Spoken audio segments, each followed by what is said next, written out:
花膠食到飽啊！ Hello， 大家好，我係香港當勞，今日去食花膠雞湯米線 ，Go Go Go！ 試下個雞湯先。個雞湯咧，係我哋真係自家煮雞湯嘅時候咧，落隻雞落去雞湯，專明冇落雞精，裏面係好滑，亦都煮得啱啱好，炸花膠。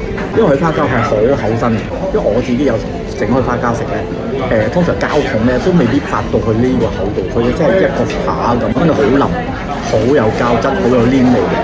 咁佢係相當之好嘅呢個花膠，我覺得如果你真係嚟食花膠咧，係真係暫時我見咧香港人撇除5星酒家啊，或者係5星酒店啊，腳打上係打上啦。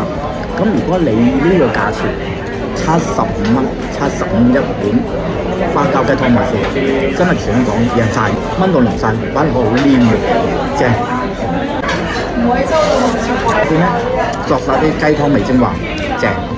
又一塊花膠扒，幾塊？第幾塊我自己都唔知啦已經，所以呢個整體嘅評分我相當之高，成碗湯飲晒。